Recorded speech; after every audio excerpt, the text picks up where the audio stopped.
Just talk about Dak was mentioning after the game the offensive and defensive bet here for the rest of the year and turnovers versus touchdowns. Can you talk about that a little bit more? And you guys confident you're going to win? You're going to go down the wire? Yeah, we peaking at the right time. We're extremely confident we're going to win that battle. And I know Dak good for it. He's going to pay up at the end of the year. You know what I mean? We all know he's good for it. So we'll be collecting at that final game. Is it one of those bets that's not terrible if you lose because you're scoring and helping? Yeah, it's a win-win situation. You can't win. I mean, I hope they go out and score 10 touchdowns. You know what I mean? Make my job a whole lot easier. I know it's going to be passing down every time. Y'all talking about it in practice every day? You have something up? Nah, it's just a friendly reminder right before the game. You know what I mean? Don't forget what's on, and we've been doing our part. Micah, Jim was talking to us about how when you make a mistake, you never make the same mistake twice.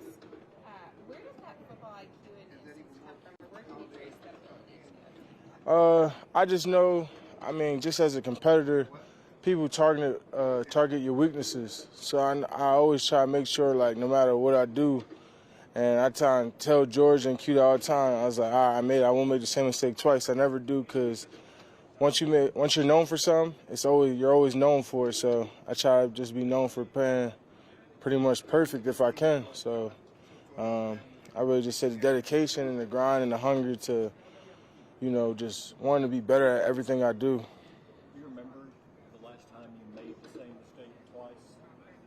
A significant one?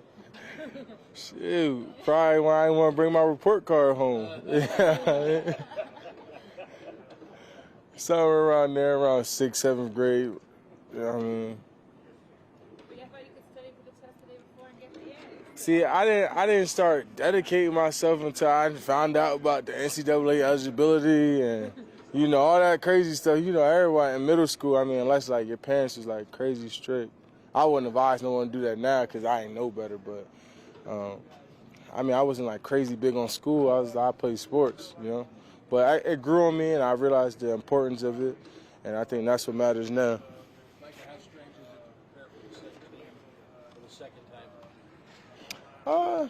I mean, this is my first time doing it, so I really don't know how strange. It really just tells you got to expect the unexpected. You know, there might be something new they might try to throw out there that you ain't see yet, so you got to prepare for everything. Football rosters are named later tonight. How much will you be following that as they go on? Will you be watching it? How much would it mean as a rookie to be named to a football? Yeah, I'll probably follow it when everything drops. I probably won't watch it live, but when everyone drops or someone hits me up, I'll look at it. I mean, it'll be an extreme honor. I think it's one of those things where it's not expectation. It's something that you earn, and if I don't earn it this year, you know, I get a chance to go out there, earn it next year, and just keep getting better and going harder and, you know, really trying to expand on my game and do it so that way there's no way I'll make it next year. So, you know, new opportunity. I'll be real excited, though. You got a chance to win Defensive Rookie of the Year. You're going to have a chance to win Defensive Player of the Year. Obviously, we've seen how you've gotten a bunch of these belts and stuff like that. Where are you going to keep all this stuff? I got a nice little closet where I'm keeping everything right now. Upstairs in my man cave. And, you know, where I'm going to hang all my nice jerseys, too. So I'm hoping by the end of the year I got a nice collection of things that I could look back and show everybody. And when friends come over, they see how cool it is. So I'm just letting it build up right now. Is that where your Mahomes jersey is? Yeah. I didn't hang none of the jerseys up. I'm kind of just waiting to the end of the year so I could do it all at once, like get them all framed up and all those cool things. And, you know, the balls, the belts, all that stuff. And I'm going to kind of just have it laid out in the house. You have one jersey for every game? Did you get one jersey? No. I kept some of my jerseys because I want to look back on them, like the games I might have had like 2 sacks or something like that where I had a really good game. I kept those so that way, you know, if I won Rookie of the Year, they mean something one day. Micah, we didn't talk to you after the game on Sunday, but in the close that they gave us, I think you had said that they're like, as it relates to the play where you're on Kenny Golladay going downfield, not everyone can do what you do, and you know you can do unique things.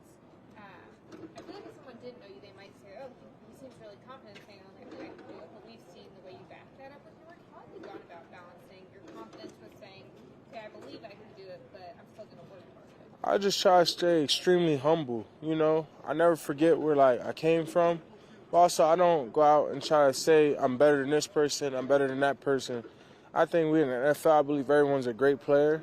But I just think there's just certain things we see every day that certain people just don't do, and you see certain people do things people do. So, you know, and I'm not knocking anyone. I'll never knock anyone. I just got a strong belief in my abilities, and I believe that, like, I can make plays that certain people can't. And, you know, but at the end of the day, I just try to stay, like, grounded, though, and, just leave everything up to God. And I just play football. Having Shane as a full-time defensive end earlier in the season, getting that rapport with the line, running pass rush schemes, how has that carried over into the linebacker? It really just makes it easier for me, like, when I go back to linebacker, because people kind of mark me as, like, another defensive lineman sometimes, and, you know, it kind of opens a lot of things up schematically, and help me with my hands, and help me with, like, how I see things differently, like swaps, if it's pass versus run and things like that. So help me see things from a lot different point of view. What kind of challenge do you think it presents on offenses when Marcus slides inside into a 3 or 4 type of technique, so that, you got Randy and you can move around that extra versatility? It might make them not want to send the whole slide this way, or it might not make them, like, I just don't think, it might make people want to max protect, because I don't think you want to give any one of us on that line a one-on-one. And I like any of them, I'll bet the whole house all in on D-Law, Randy, one-on-one any day of the week. So, I like what D-Law said. He said, I'm not rushing to get to the pass rush, I'm rushing to beat them out. And I couldn't agree more, it's we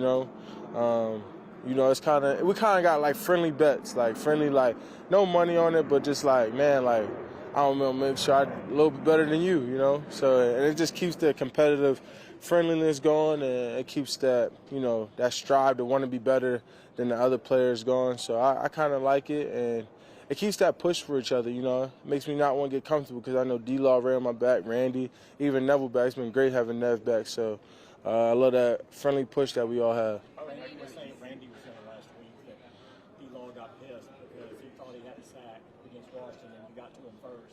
Yeah. Hey, he's just younger and faster. Right? So is that sort of thing? Yeah, it's that little sort of thing, and like when Giants kind of made it hard, like they was getting everything off quick, and there was not a lot of sacks that we got that game, and Nev and Da got that half a sack, and they was like, "You mad you didn't get a sack?" I was like, "Actually, I am mad right now." Like, so I mean, it's all jokes and stuff, but I think that's type of love and you can tell that's a different type of love when you could joke with your teammates and you can brag about things like that, because we all know it's, like, friendly and it's just fun, and we just all out there competing. What about in that third down stop? I know you don't have a lot of time to think on the play, but when you go back and watch that film, take us through what your mind's thinking, what your instincts are, and how you go about deciding the best one. Just instantly, I'm playing inside leverage out on the running back, so if he's pushing across the field, I know I'm going with him. And as soon as I saw him take out AB, and, I feel like after that it's just playing football, and I'm big on just people having common sense. You're just not going to let a wide open person run down the field, even though that's your dude. Like, sometimes you got to go outside of the scheme, and that's something that I always tell the guys, always play football, do your job, but sometimes you got to go past your job sometimes to be the player you want to be, and you got to make a play somehow. And it's not about just doing your job sometimes. You just got to be a football player. And I think those who play football understand 1,000% what I'm trying to say. How effective has DQ been at scheming up one-on-ones, and how big of a part is that in terms of the efficiency of the pass rush? I think he's done a great job, and, he don't try to scheme up for one person. So that's why you kind of see me, like, moving around sometimes, or I might be used as a decoy, so that way it gives someone else a one-on-one. And, I think he kind of, like, shares the love and kind of knows he got a lot he has to deal with, and try to make sure he lets everybody eat, because, they're part of the line pack now. It's no more lone line. It's the pride now. So, everybody got to get a piece of the gazelle. And so he's done a great job at it. And, I think when you get your opportunity, you just got to make sure you finish it, because I know those other guys will. and we just trying to stay a step ahead. Awesome. Thanks, Micah. Yep. Thanks a lot.